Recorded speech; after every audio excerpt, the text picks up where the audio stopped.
So welcome back to study focus. So வந்து time and work வந்து பார்த்துட்டு இருக்கிறோம். ஸோ இன்னைக்கு வந்து 5வது வீடியோ. ஸோ இந்த வீடியோவில் நம்ம என்ன டாபிக் பார்க்க போறோம் அப்படின்னா வந்து 2 டாபிக் வந்து ஒரே வீடியோவில் பார்க்க போறோம். என்னன்னா வேஜஸ் அண்ட் அல்டர்னேட் டேஸ் அப்படிங்கிற 2 டாபிக் நான் வச்சிருக்கிறேன். ஏன் வந்து ஒரே வீடியோ 2 டாபிக் வச்சிருக்கேன் அப்படின்னா வந்து வேஜஸ் அப்படிங்கிற டாபிக் வந்து ரொம்ப சிம்பிளா தான் இருக்கும், ரொம்ப சிம்பிளா இருக்கும். ஸோ அதனால நம்ம 2 வீடியோவை போட்டு வேஸ்ட் பண்றதுக்கு ஸோ 2ஐயும் வந்து ஒரே வீடியோல மெர்ஜ் பண்ணிடலாம் அப்படின்னு சொல்லிட்டு நான் மெர்ஜ் பண்ணிருக்கிறேன். ஸோ உங்களுக்கு மெர்ஜ் பண்ணனால ஒன்று நீங்க குழம்பலாம் வேண்டாம், ரொம்ப சிம்பிளா தான் இருக்கும். ஓகே, ஸோ வேஜஸ் அந்த டாபிக்கை கவர் பண்றதுக்கு முன்னாடி ஒரு சின்ன ஒரு நோட் தெரியணும். நோட்னா ஒரு சின்ன ஒரு விஷயம் தெரிஞ்சிருக்கணும். என்னன்னா வேஜஸ் அப்படிங்கிற சம் வந்து எப்பவுமே வந்து ஒர்க் அப்படிங்கிற ஒரு கான்செப்ட் வச்சு தான் டிபெண்ட் பண்ணி இருக்கும், டைமை டிபெண்ட் பண்ணி இருக்காது. எக்ஸாம்பிள் சொல்றேன், உங்களுக்கு தெளிவா புரியும். ஸோ வேஜஸ் அப்படிங்கிறது வந்து இன் ஃபங்க்ஷன் ஆஃப் எஃபிஷியன்சி இல்லைன்னா ஒர்க். நீங்க இந்த சம்ம சால்வ் பண்ண முச்சுல எஃபிஷியன்சி இல்லைன்னா ஒர்க் அந்த டைம் வச்சு தான் நீங்க வந்து வேஜஸை ஃபிக்ஸ் பண்ணணும். மாத்தி டைம் எடுத்துடக்கூடாது. ஏன்னா டைம் வந்து நாட் ஃபங்க்ஷன், டைமுக்கும் வேஜஸ்க்கும் சம்மந்தமே இருக்காது. எஃபிஷியன்சி ஒர்க் தான் டைம் வேஜஸ்க்கு வந்து காம்பினேஷனா இருக்கும். எக்ஸாம்பிள் பாருங்க, ஏபி அப்படின்னு 2 பேர் நான் ஒரு ஒர்க் கொடுக்குறேன். என்ன ஒர்க் கொடுக்குறேன்? 2 பேருக்கும் 10 செங்கல் ரெடி பண்ணும். இவரு 10 செங்கல், இவரு 10 செங்கல். ஓகே, 2 பேரும் ஸ்டார்ட் பண்ணியாச்சு. இவர் வந்து 8 நாள் எடுக்கிறாரு டைமும், இவர் வந்து 7 நாள் எடுக்கிறாரு டைமும். பட் இவர் என்ன பண்றாரு, எவ்வளவு ஒர்க் பண்ணிருக்காருன்னா இவர் ஒரு 10 செங்கலை டார்கெட்டை அச்சீவ் பண்ணிட்டாரு. பட் இவர் வந்து 8 செங்கல் தான் ரெடி பண்ணிருக்காரு, 2 செங்கல் பண்ணல. சரி, இப்ப நான் அவருக்கு சம்பளம் கொடுக்க போறேன். இவர் 8 நாள் வேலை செஞ்சிருக்கிறாரு, இவர் 7 நாள் வேலை செஞ்சிருக்கிறாரு. ஆனா நான் சம்பளம் கொடுக்கும்போது எதை பார்த்து கொடுப்பேன்? அதிக நாள் ஒர்க் பண்ணவனுக்கு கொடுப்பேனா, இல்லைன்னா அதிக இந்த ஒர்க் அதிகமா பண்ணவனுக்கு நான் கொடுப்பேனா? அதிக ஒர்க் பண்ணவனுக்கு தானே நான் கொடுப்பேன். இப்ப பாருங்க, 10 செங்கல் பண்ணிருக்கிறாரு, 8 செங்கல் பண்ணிருக்கிறாரு. அப்ப நான் யாருக்கு சம்பளம் கொடுப்பேன்? 10 சம்பளம் 2 பேருக்கு சம்பளம் கொடுப்பேன். ஆனா வேஜஸ் ஆஃப் ஏ தான் அதிகமா இருக்கும். கரெக்டா? ஏன்? எனக்கு தேவை என்னது? எனக்கு தேவை எனக்கு வந்து ஒர்க் யார் ஜாஸ்தி முடிச்சிருக்கோ அதான் நான் பார்ப்பேன். சோ டைம் நான் பார்க்க மாட்டேன். இவ்வளவு டைம் எடுத்துக்கலாம், பட் ஒர்க் யார் முடிக்காமோ அவங்களுக்கு தான் கொடுப்பேன். ஓகேவா? சோ இந்த ஒரு சின்ன கான்செப்ட் மட்டும் தெரிஞ்ச போதும் வேஜஸ் நம்ம முடிச்சிடலாம். ஓகேவா? சோ எஃபிஷியன்சி இல்லைன்னா ஒர்க் இதை பேஸ் பண்ணி தான் நீங்க வந்து வேஜஸ் வந்து அப்ளை பண்ணணும். அதை மைண்ட்ல வச்சுக்கோங்க, சம் ஈஸியா இருக்கும். வாங்க வீடியோக்குள்ள போலாம்.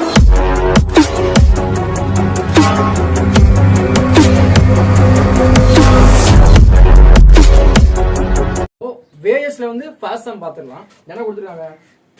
Babu can to a work in 4 days while Suresh can do the same work in 7 days. The wages of Suresh is rupees 3,220 rupees. Then Babu wages is okay. So Babu Suresh 2 பேரும் ஒரு ஒர்க் பண்றாங்க. டைம் கொடுத்தாச்சு. சுரேஷ் வந்து 320 ரூபாய் வாங்கினாருன்னா பாபு வந்து எவ்வளவு ஒர்க் வாங்குவார்? 2மே சேம் ஒர்க் தான். ஸோ பாபு சுரேஷ் 2க்கும் டைம் என்ன? டைம் வந்து 4 days and 7 days. So 4 days 7 days. So same work. அதனால என்ன பண்ணிடுவேன்? டைரக்டா எஃபிஷியன்ஸை மாத்தி போட்டுருவேன். சேம் ஒர்க் இருக்கிறதுனால எஃபிஷியன்ஸை நான் உல்டாவா போட்டேன். என்ன கொடுத்துருக்காங்க? இந்த வேஜஸ் ஆஃப் சுரேஷ் இஸ் 320 ரூபாய். சுரேஷோட வேஜஸ் எவ்வளவு? இதுதான் 320 ரூபாய். அப்போ 4 பார்ட் தான் எவ்வளவு? 320. 1 part equal to 80. So 1 part 80. எனக்கு கேட்டிருக்கிறது பாபுவோட சேலரி. அப்போ 7. அப்போ 7 × 80 560 ரூபாய். rupees 560 is the Suresh salary. Okay, next sum போலாம். To complete a work, A and B work for 4 and 5 days. Together they get rupees 4,500 as wages. Find wages of B. Okay, so 2 பேர் work பண்றாங்க A B ன்னு சொல்லிட்டு 2 பேர் சேர்த்து சம்பளம் எவ்வளவு வாங்குறாங்கன்னா 4,500 ரூபாய் வாங்குனாங்கன்னா B யோட salary என்ன, இல்லனா B யோட சம்பளம் எவ்வளவு? ஓகே, சோ A B 2 பேருக்கும் டைம் கொடுத்துட்டாங்க. எவ்வளவு? 4 days and 5 days. So same work. அதனால நான் வந்து உல்டாவா மாத்தி போடுறேன் எஃபிஷியன்சிக்கு 5:4. 2 பேரும் சேர்ந்து தான் எவ்வளவு வாங்குறாங்க? 4,500 ரூபாய். அப்ப என்ன அர்த்தம்? 2 பேரும் சேர்ந்து அப்போ 5 நாளும் 9 பார்ட் தான் 4,500 ரூபாய். 1 பார்ட் ஈக்குவல் டு 500 ரூபாய். ஓகே, சோ கேட்டிருக்கிறது find wages of B. So B யோட ஒர்க் எஃபிஷியன்சி 4. அப்ப 4 part. B is equal to 4 × 500. So rupees 2,000 is the salary of B. Okay, next sum. So third sum, A alone can do a piece of work in 6 days. and B alone in 8 days. A and B undertook to do it for rupees 3,200. With the help of C, they complete the work in 3 days. How much is to be paid to C? ரொம்ப இன்ட்ரெஸ்டிங்கான some. என்னன்னா first என்ன கொடுத்துருக்காங்க, A வந்து 6 நாள்ல முடிச்சிருவாரு, B வந்து 8 நாள்ல முடிச்சிருவாரு கொடுத்துருக்காங்களா. ஸோ டேட்டா எழுதிக்கலாம். So A B okay. So A வந்து 6 நாளா 6 டேஸ் அண்ட் 8. A வந்து 6 நாள், B வந்து 8 நாள். இப்போ டோட்டல் ஒர்க் என்னன்னு கண்டுபிடிக்கலாமா. ஸோ 6 8 48 ஒர்க் ஆச்சு. 6 8 48 என்ன 48. ஓகே. A வந்து மொத்த ஒர்க் வந்து 48. A வந்து ஒரு நாளைக்கு 8 ஒர்க் 8 வேலை முடிச்சிருவாரு, B வந்து 6 வேலை முடிச்சிருவாரு. உங்களுக்கு அந்த வேலைன்னு சொல்றது புரியலன்னா 48 ஏதாவது ஒன்று சொல்லிக்கோங்க. 48 சேர் இல்லைன்னா 48 செங்கல் ஏதாவது. 48 செங்கல் ரெடி பண்ணணும். A வந்து 48 செங்கல் ஒரு நாளைக்கு 8 ரெடி பண்ணிடுவாரு, B வந்து ஒரு நாளைக்கு 6 செங்கல் ரெடி பண்ணிடுவாரு. பட் என்ன கொடுத்துருக்காங்கன்னா ரெண்டு பேரும் சேர்ந்து எவ்வளவு ரூபாய்க்கு வந்து வேலைக்கு போறாங்க, 3200 பேசியிருக்காங்க. 48 செங்கல் ரெடி பண்றதுக்கு அவங்க எவ்வளவு சம்பளம் பேசிருக்காங்க, A and B 3200 பேசியாச்சு. என்ன பண்றாங்கன்னா ஒரு சின்ன சேஞ்ச் பண்றாங்க. வேலை கஷ்டமா இருக்குன்னு சொல்லிட்டு அவனோட ஃப்ரெண்ட் சிஐ என்ன பண்ணிடுறாங்க, சிஐயும் இணைச்சுக்கிறாங்க. With the help of CI சேர்த்து அந்த வேலையை முடிக்கிறாங்க. எவ்வளவு நாள் முடிக்கிறாங்க, சிஐ சேர்த்து 3 நாள்ல முடிக்கிறாங்க. ஓகே. இப்போ நீங்க இதை கவனிக்கணும். இப்போ நம்ம எஃபிஷியன்சி எழுதிக்கலாம். என்ன நமக்கு தேவை என்னது, வேஜஸ்ல வந்து எஃபிஷியன்சி வச்சா நம்ம ஃபிக்ஸ் பண்ண முடியும் சாலரியை. ஸோ அதனால எஃபிஷியன்சி ஆஃப் ஏ என்னது 8. ஒரு நாளைக்கு 8 வேலை முடிச்சிருவாரு, ஐ மீன் 8 செங்கல் முடிச்சிருவாரு. பி வந்து ஒரு நாளைக்கு 6 முடிச்சிருவாரு. சிக்கு வந்து தெரியாது. ஓகே. எங்க மிஸ்டேக் நடக்கும் அப்படின்னா இந்த சீக்வலுக்கு அப்புறம் என்ன போடணும் அதுதான் முக்கியமே. என்ன போடணும், நம்ம எழுதிக்கிறது எல்லாமே 1 டே ஒர்க் டன். அப்போ 48ங்கிறது டோட்டல் ஒர்க் டன். கரெக்டா, 48ங்கிறது டோட்டலா பண்ண வேண்டிய ஒர்க் 3 பேர் சேர்ந்து. இங்க எழுதுறது 1 டே. அப்போ ஒரு நாளைக்கு இந்த 3 பேர் சேர்ந்து முடிப்பாதான் இங்க போடணும். ஓகேவா, கொடுத்துருக்கிறது என்னது, 3 பேர் சேர்ந்து 3 நாள்ல முடிச்சிருவாங்களா. அப்போ 3 நாளையில இந்த 48 செங்கல் முடிச்சிருவாங்க அப்படின்னா ஒரு நாளைக்கு எவ்வளவு வேலை பார்ப்பாங்க. ஏன்னா நம்ம எழுதிக்கிறது ஒரு நாள் பண்ற எஃபிஷியன்சி எழுதிக்கிறோம். அப்ப 3 பேர் சேர்ந்து ஒரு நாள் எவ்வளவு முடிப்பாங்க, 1 நாள் சீக்கிரம் வந்து 16 3 48. அப்போ இந்த 16 போடணும். புரிஞ்சா, இந்த ஸ்டெப் தான் கரெக்டா போடணும். இனிமே எல்லாமே சிம்பிள். அப்ப எக்ஸ் என்ன வரும், 8 14 14 மைனஸ் 16 16 மைனஸ் 14 2. அப்ப எக்ஸ் ஈக்குவல் டு, அப்ப ஏபிசிக்கு ரேஷியோ எழுதிக்கலாமா. ஏபிசி வந்து எஃபிஷியன்சி ரேஷியோ 8 6 2. அப்ப எடுத்தோம்னா 4 3 1. இந்த 3 பேருக்கு எவ்வளவு சம்பளத்துக்கு அசைன் பண்ணாங்க, 3200 ரூபாய்.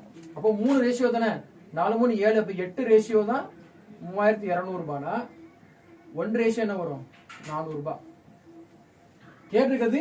அப்ப சி எவ்வளவு சம்பளம் வாங்குவாரு, அப்ப சியோட ரேஷியோ வந்து 1. அப்போ ஒரு பார்ட் தான், ஒரு பார்ட் 4 பஸ் டைரக்டா போட்டுடலாம். அப்போ 400 ரூபாய் வாங்குவாருன்னு அர்த்தம். எக்ஸாம்பிள். சோ 1 2 3 வேஜஸ் பேஸ் பண்ணி பார்த்தாச்சு. இப்போ 4 5 and 6 alternate sums, alternate days அதை பேஸ் பண்ணி பார்க்க போறோம். ஓகேவா. சோ இந்த alternate daysக்கு வந்து பெஸ்ட் மெத்தட் என்னன்னா, நான் வந்து உங்களுக்கு ஃபர்ஸ்ட் பேசிக்ஸ் ப்ராப்ளத்துல ஒரு 3 மெத்தட் நடத்திருப்பேன். ஃபர்ஸ்ட் சம்ல மெத்தட் 1 மெத்தட் 2 மெத்தட் 3. அந்த மெத்தட் 3ன்னு ஒரு நடத்திருப்பேன். அந்த மெத்தட் தான் இந்த alternate sumsக்கு எல்லாமே ரொம்ப பெஸ்டா சூட் ஆகும். ஓகேவா. சோ நீங்க அதை யூஸ் பண்ணீங்கன்னா இந்த டைப் ஆஃப் ப்ராப்ளம்ஸ் வந்து ஈஸியா சால்வ் பண்ணிடலாம். ஓகே. சோ ஃபோர்த் சம் பார்த்துக்கலாம். A alone can complete a work in 9 days. B alone can complete a work in 15 days. Starting with A, they work on alternate days. The work will be completed in. என்னன்னா A வந்து alone அவர் தனியா வேலை செஞ்சா 9 நாள்ல முடிச்சிடுவாரு. B வந்து தனியா வேலை செஞ்சா 15 நாள்ல முடிச்சிடுவாரு. ஓகே, இதுதான் கொடுத்திருக்குது.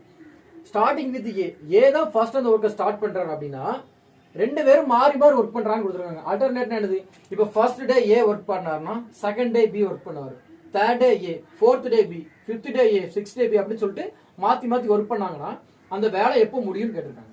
ஓகே. ஸோ இது எப்படி அப்ரோச் பண்ணலாம்னா ஃபர்ஸ்ட் என்ன எழுதிக்கலாம், A B 2 பேர் கொடுத்துருக்காங்க. ஓகே. ஸோ A வந்து 9 days, B வந்து 15 days. 9 days 15 days. So LCM எடுத்தாச்சுன்னா 45 ஒர்க். 9 5 45, 13 5 15 3 45. ஓகே. ஸோ A வந்து ஒரு நாளைக்கு 5 வேலையும், B வந்து ஒரு நாளைக்கு 3 வேலையும் முடிப்பாரு. என்ன கொடுத்துருக்காங்க, ஸ்டார்டிங் வித் A. ஓகே. அப்போ ஃபர்ஸ்ட் டே யார் ஸ்டார்ட் பண்றா, ஸோ ஃபர்ஸ்ட் டே யார் ஸ்டார்ட் பண்றானா ஃபர்ஸ்ட் டே வந்து ஏ ஸ்டார்ட் பண்ணாரு. ஸோ ஃபர்ஸ்ட் ஏ ஸ்டார்ட் பண்ணாருன்னா ஒரு நாளைக்கு எவ்வளோ வேலை முடிப்பாரு? 5 வேலை. ஸோ 5 பார்ட்டை முடிச்சிருவாரு. ரெண்டாவது நாள் யார் வருவா? ஏ நின்றுவாரு, பி ஸ்டார்ட் பண்ணுவாங்க. ஸோ செகண்ட் டே யார் வருவா? செகண்ட் டே வந்து பி வருவாங்க. பி வந்து எவ்வளோ வேலைக்கிறாங்க? 3 வேலை பார்க்குறாங்க. ஓகே, அப்போ மொத்தம் 2 நாள் ஆயிட்டா வேலை செஞ்சு. அப்போ ஃபாஸ்ட் 2 டேஸ் இல்லைன்னா 2 நாளைக்கு 2 டேஸ்க்கு எவ்வளோ வேலை முடிஞ்சிருக்குது? 2 டேஸ்க்கு 5 3 8 வேலை முடிஞ்சாச்சு. சரி, நமக்கு எவ்வளோ வேலை முடியணும்? 45 வேலை முடியணும். இது என்ன பண்ணணும்? இந்த மாதிரி சம்ஸ்க்கு வந்து நீங்க வந்து இப்படி 2 டேஸ் கண்டுபிடிச்சீங்கன்னா லென்த்தியா போகும், அது டைம் இழுத்துட்டு போகும். என்ன பண்ணணும் அப்படின்னா இந்த 8 கூட எதை மல்டிபிகேஷன் பண்ணா இந்த 45க்கு பக்கத்துல வருது, இல்லை எக்ஸாக்ட் 45 வருதான்னு பார்க்கணும். சில சமுக்கு டைரக்டா அந்த 45 பார்ட் கிடைச்சிடும். சில சமுக்கு வந்து பக்கத்துல வரும், ஒன்று கூட போகலாம் இல்லைன்னா கம்மியா வரலாம். ஓகேவா? எப்படி சால்வ் பண்ணணும் பாருங்க. ஸோ 8ல 45 பக்கத்துல என்ன வரும்? என்ன 32 I8 40 வருமா? எஸ். அப்போ I8 40 வரும். அப்ப இங்க என்ன பண்ணணும்னா இங்க 5 பெருக்கணுங்க, இங்க 5ஆல பெருக்கணும். அப்போ 2 5 10. இது டேஸ், இது ஒர்க். ஓகேவா? அப்பனா 10 நாளையில 40 வேலை முடிஞ்சிச்சு அப்படின்னா ரிமைனிங் எத்தனை இருக்கும்? 45 40 ரிமைனிங் 5 வேலை இருக்கு. ஓகே, சோ 10 நாள்ல என்ன அர்த்தம்? ஈவன்ல முடிஞ்சிருக்கு. அப்போ ஃபர்ஸ்ட் ஸ்டார்ட் பண்ணவங்க அடுத்து வருவாங்கன்னு அர்த்தம். புரிஞ்சா? ரெண்டாவது நாள் முடிஞ்சிருக்கிறது யாரு? ஈவன்ல, இங்க ஈவன்ல தானே முடிஞ்சிருக்குது. செகண்ட்ல 2னா ஈவன்ல யார் முடிஞ்சிருக்கா? பி. அப்ப இங்க ஈவன்ல தானே முடிஞ்சிருக்கு. அப்போ பியோட முடிஞ்சிருக்குன்னு அர்த்தம். அப்ப 11th டே யார் வருவா? அடுத்த நாள் ஏ வருவார். புரிஞ்சா? ஏ வந்து ஒரு நாள் ஒர்க் எவ்வளவு? 5. பட் ரிமைன் நமக்கு இருக்குது 5 தான். அப்போ கண்டிப்பா ஒரு நாளையில அந்த 5 வரைக்கும் முடிச்சிருவாரா? அப்ப இங்க ஒரு எக்ஸ்ட்ரா ஒரு 1 டே கிடைக்குது. அப்ப டோட்டல் ஒர்க் என்னாச்சு? அங்க ஒரு 10 டேஸ், இங்க ஒரு 1 டேஸ் ஈக்குவல் டு 11 டேஸ் ஆச்சு. Okay, next sum. So sum read பண்ணிக்கலாம். ABC can do a piece of work in 6, 12, 36 days respectively. In how many days the work will be complete? If A is assisted by B and C on alternate days. என்னன்னா ABC 3 பேரோட days கொடுத்தாச்சு. 6 நாள் 12 36 கொடுத்துட்டாங்க. In how many days the work will be completed if A is assisted by B and C on alternate days. என்னன்னா B யும் C வந்து ஒரு நாள் விட்டு ஒரு நாள் ஒர்க் பண்ணிட்டு இருக்காங்கன்னு அர்த்தம். அப்படி ஒர்க் பண்ண போச்சுல என்ன பண்றாங்க? B ஒர்க் பண்ண போச்சுல A சேர்த்துக்கிறாரு, C ஒர்க் பண்ண போச்சுல A சேர்த்துக்கிறாரு. அப்படி மாறி மாறி ஒர்க் பண்ணாங்கன்னா அது வேலை எப்போ முடியும்? சரி, இது எப்படி சால்வ் பண்ணலாம்னா சேம் மெத்தட் தான். அதே மாதிரி AB ஓகேவா? ஸோ சின்னு கொடுத்தாச்சு. 3 பேருக்கு என்ன? 6 12 36. ஸோ எல்சிஎம் எடுத்தீங்கன்னா உங்களுக்கு என்ன வரும்? 36 எடுக்கலாம். 6 36 12 36 1 1 3. ஸோ சரி, இது ஸ்டேட்மெண்ட் படி என்னன்னு பாருங்க. If A is assisted by B and C on alternate days. அப்போ ஃபர்ஸ்ட் டே யார் வரா? ஃபர்ஸ்ட் டே வந்து B வருவாரு, செகண்ட் டே வந்து C வருவாரு.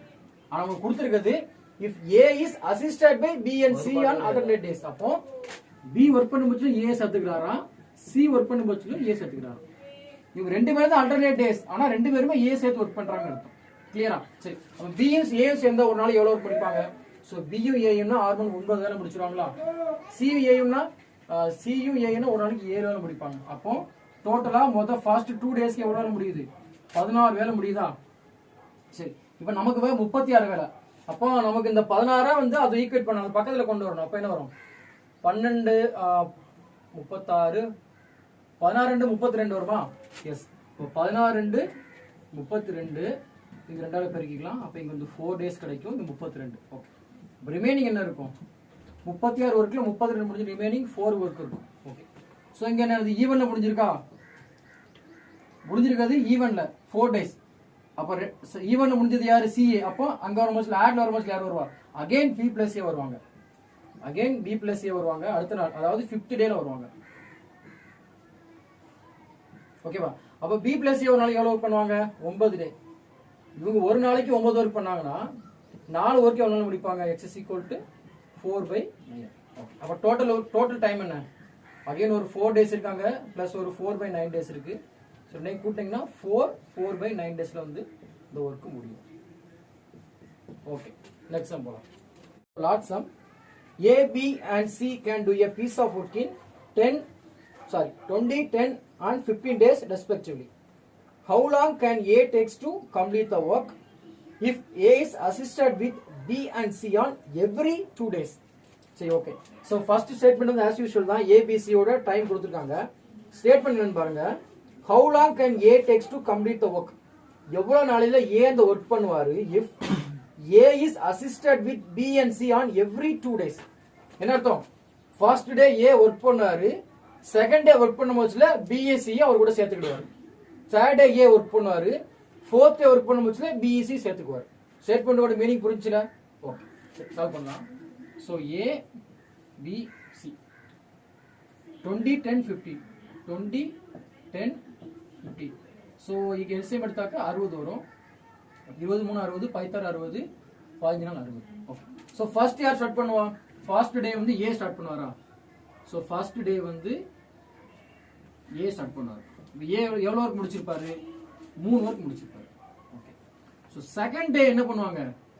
செகண்ட் டே என்ன பண்ணுவாருன்னா ஏ வந்து அந்த பிஎஸ்சியை சேர்த்துக்குவார். சரியா? அப்போ 3 பேர் சேர்ந்து எவ்வளோ இருக்கு? 6 நாள் 10 13 ஒர்க் ஆச்சு. ஓகே. இப்போ ஃபர்ஸ்ட் 2 டேஸ்க்கு என்னாச்சு? ஃபர்ஸ்ட் 2 டேஸ்க்கு எவ்வளோ ஒர்க் ஆச்சு? 13 3 16 ஒர்க் முடிஞ்சு. புரிஞ்சா? ஸோ நம்ம ஈக்குவேட் பண்ணி பார்க்கலாம். ஸோ 16 இங்க ஒரு 60 அப்போ 16 3 48. எஸ், 16 3 48 வரும். அதுக்கு மேல போனா கூட போயிடும். அப்போ 16 3 48 ஒரு முடிஞ்சு. அப்போ இங்கேயும் 3 ஆல் பெருக்கிக்கலாம். 2 6 டேஸ்ல வந்து 48 ஒர்க் முடிஞ்சிச்சு. அப்போ ரிமைனிங் எவ்வளவு ஒர்க் இருக்கும்? 48 முடிஞ்சிட்டா ரிமைனிங் 12 ஒர்க் இருக்கும். ஓகே. ஸோ ஈவன்ல முடிஞ்சிருக்கு. இந்த ஈவன்ல முடிஞ்சது யாரு? A plus B plus C. அப்ப அடுத்த நாள் யார் வருவா? ஏ வருவாரா? அப்ப செவன்த் டே வந்து ஏ வருவாரு. ஏ ஒன் டே ஒர்க் எடுத்து 3 முடிஞ்சு. ஏ வந்து அடுத்த நாள் வந்து 3 ஒர்க் முடிச்சிட்டு ரிமைனிங் 12ல. அப்ப அகைன் ரிமைனிங் என்ன வரும்? 9 இருக்கும். சரி, அப்புறம் 8th டே யார் வருவா? 8th டே வந்து யார் வருவா? A plus B plus C வருவாங்களா? எவ்வளவு ஒர்க் பண்ணுவாங்க 3 பேர் சேர்ந்து? 13. ஓகே. அப்பனா ஒரு நாளைக்கு இவங்க 13 ஒர்க் முடிச்சிருவாங்க. ரிமைனிங் இருக்குது என்னது? 9 ஒர்க் முடிக்க எவ்வளவு நாள் தானே கேள்வி. இப்போ x is equal to 9/13. சரியா? நான் இங்க எழுதிக்கிறேன். ஒரு டோட்டலா எவ்வளவு டைம் ஆச்சு? இங்க ஒரு 6 டேஸ் பிளஸ் a வந்து ஒரு நாள் ஒர்க் பண்ணிருப்பாரு பிளஸ் 9/13 டேஸ். இப்போ கூட்டினீங்கன்னா 7 9/13 டேஸ். ஓகேவா? ஓகே. ஸோ இந்த வீடியோல வந்து 6 சம் பார்த்துருக்குறோம். அந்த 6 சம்ல வந்து ஃபர்ஸ்ட் 3 வந்து வேரியஸ் பேஸ் பண்ணி, அடுத்த 3 வந்து ஆல்டர்னேட் அங்கிற சம் பேஸ் பண்ணி. ஸோ இந்த வீடியோ பார்த்துட்டு இது ஓரியன்டான சம்ஸ் எல்லாமே புக்ஸ்ல இருக்கு. ஸோ அதை ப்ராக்டிஸ் பண்ணீங்கன்னா இந்த டாபிக்ல நீங்க வந்து பெஸ்டா உங்களால சம் சால்வ் பண்ண முடியும். ஓகே, நெக்ஸ்ட் வீடியோல பார்க்கலாம்.